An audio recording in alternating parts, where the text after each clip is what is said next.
Hello, welcome to our first ever discussion of Purpossive Communication Chapter 1. In this lecture, we will discuss three topics of communication principles, ethics, and processes.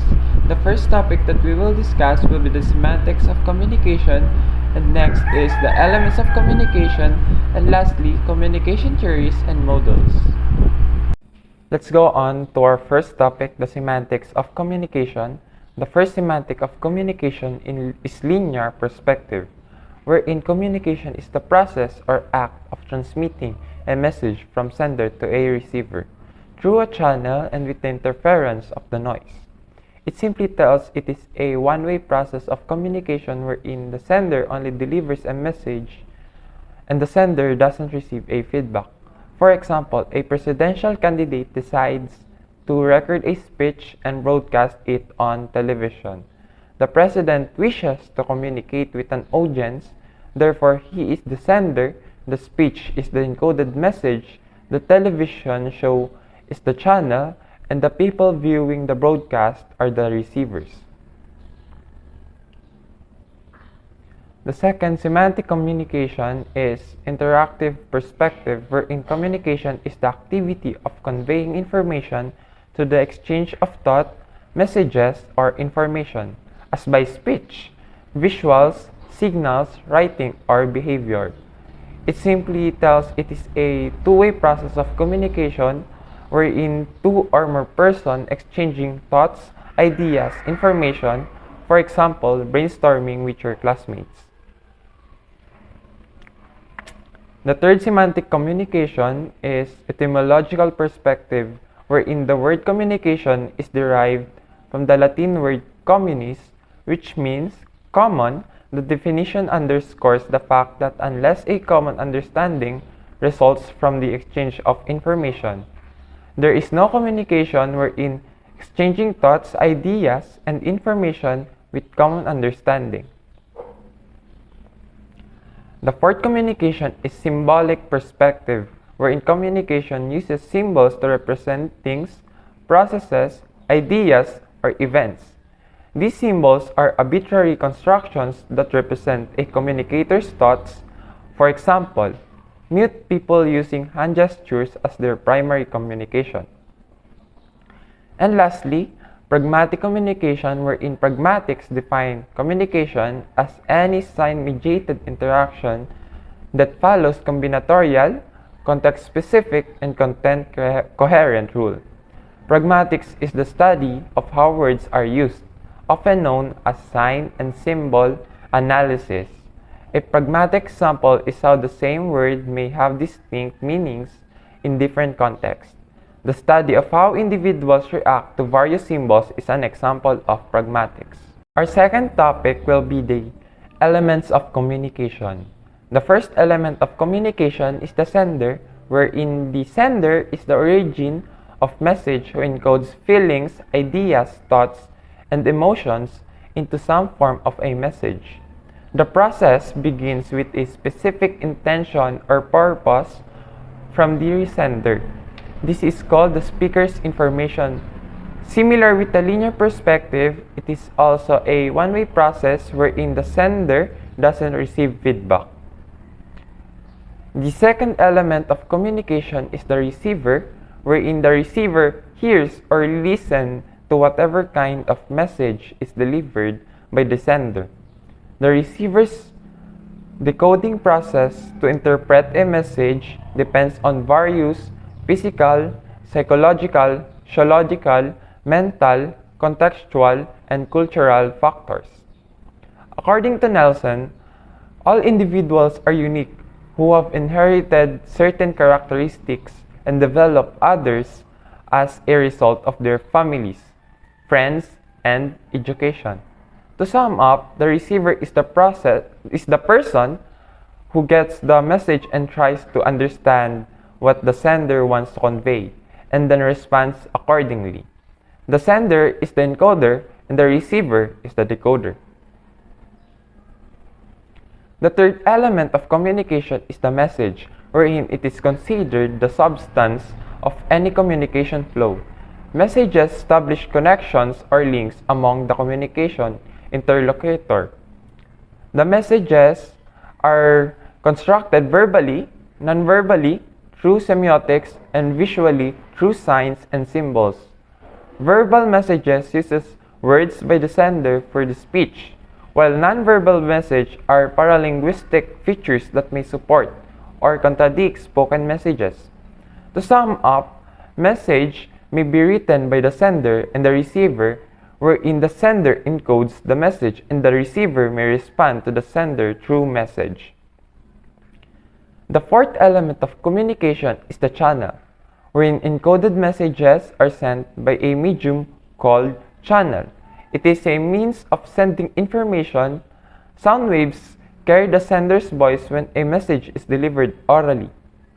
If the message are technologically sent, especially to a large number of people, example are newspaper and that carry printed messages or words, and radio that conveys sound of music and news, wherein channel is a material used by the sender and the receiver to communicate.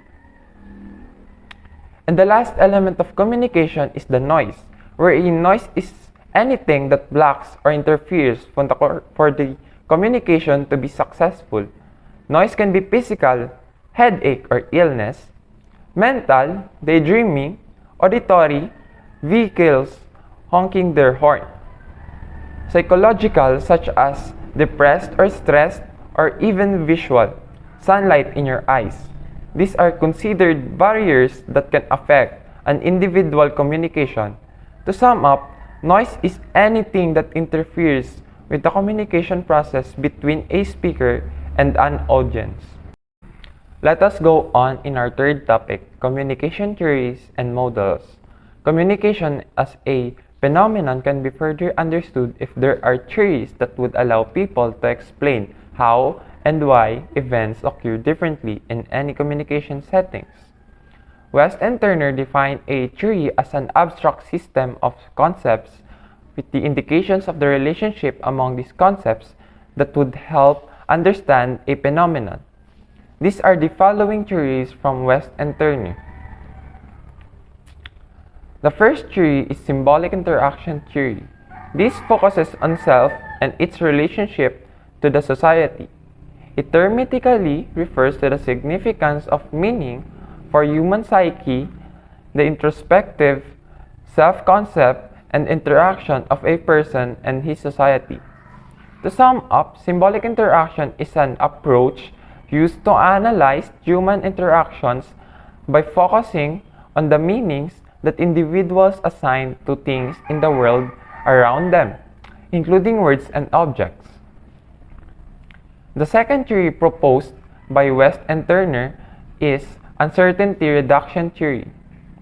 West and Turner believes that uncertainties occur among strangers in an interpersonal setting, and interpersonal communication is the primordial way of reducing these uncertainties.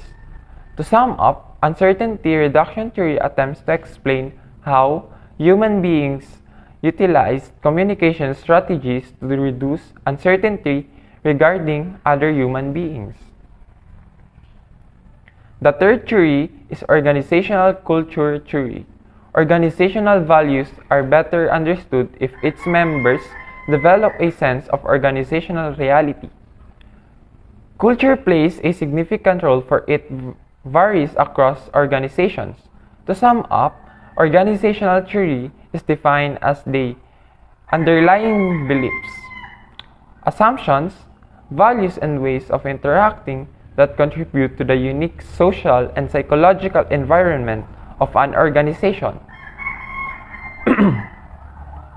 The fourth theory is use and gratification theory. This theory examines the level of consumers' needs for gratification to media use and results and effects of that increased or decreased involvement. To sum up, uses and gratification theory asserts that people are active media users who are motivated to select media to gratify specific needs. The fifth theory is cultural studies. This refers to the belief in the fundamental percept that culture pervades and invades all facets of human behavior. This means that people from part of a power strata media dominance over subordinate groups. To sum up, cultural studies is considered an interdisciplinary field due to its blend of various academic fields of study. It can be summarized as a field of academia that examines how meaning is created in social structures with adherence to class, ethnicity, gender, race, ideology, nationality, and etc. And lastly, phase negotiation theory. Conflicts arise in an interpersonal interaction if individuals fail to manage self-identity, face, self-image, and culture. It is important to negotiate these factors in order to avoid face-threatening acts. To sum up, the cultural differences in the society shape the responses to conflicts in different societies. The theory holds up the idea of maintaining a face according to their cultures. The face is nothing but an identity. The persona we keep up in the society, a public image, as face represents oneself in the society. The people display an attitude which is desirable to them. This theory somehow lay foundation in understanding communication in a deeper sense, not just as a phenomenon but also a process. For example, Scrum and Osgood developed a graphic way to represent the reciprocal nature of communication where the encoding, message, decoding is involved. The first model of communication is Osgood and Scrum's model of communication. Osgood-Scrum's model of communication is known as a circular model because it indicates that messages can go in two directions. Hence, once a person decodes a message, then they can encode it and send a message back to the sender. They could continue encoding and decoding into a continuous cycle. Second is Barland transactional model. The transactional model of communication by Barland emphasizes the continuous flow of communication interaction through sending and receiving message among the communication participants. Apparently, there is a sense of cooperation in the interaction to sustain an interactive reciprocity of exchanging message. To sum up, Barland states that giving and receiving messages is reciprocal. This means that both communicators, the communicator and the recipient, are responsible of the effect and the effectiveness of the communication. The third model of communication is Aristotle's model of communication. The Aristotle model of communication is the widely accepted and the most common model of communication, where the sender sends the information or a message to the receivers to influence them and make them respond and act accordingly. To sum up, Aristotle's model of communication is the golden rule. The excel in public speaking, seminars, lectures, where the sender makes his point clear by designing an impressive content, passing on the message to the second part, and they simply respond accordingly. The fourth model of communication is Laswell's communication model. It describes an act of communication by defining who said it, what was said, in what channel it was said, to whom it was said, and with what effect it was said. The fifth model of communication is Shannon-Weaver's model. This model is especially designed to develop the effective communication between sender and receiver. Also, they find factors which affecting the communication process called noise. At first, the model was developed to improve the technical in communication. Later, it's widely applied in field of communication. And lastly, model of communication is the David Berlow's model. What is Berlow's model of communication example?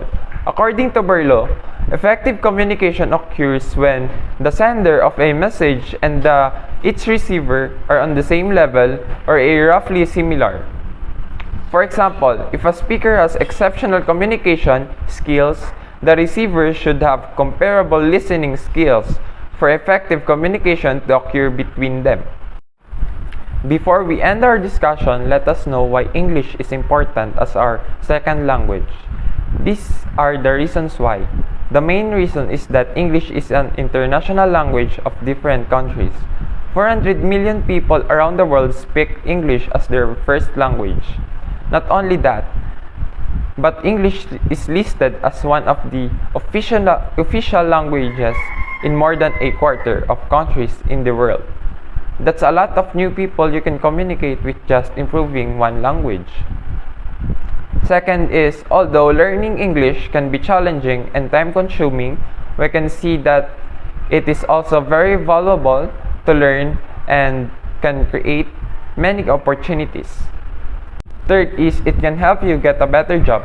Companies are becoming more international and English is listed as an essential skill for jobs. There are some organizations that now conduct all their business in English, no matter where in the world they are based. If you want the best paid opportunities, learning English is a great idea. That's all for today. Thank you for listening. I hope you learned a lot from our discussion of the three topics of communication principles, ethics, and processes.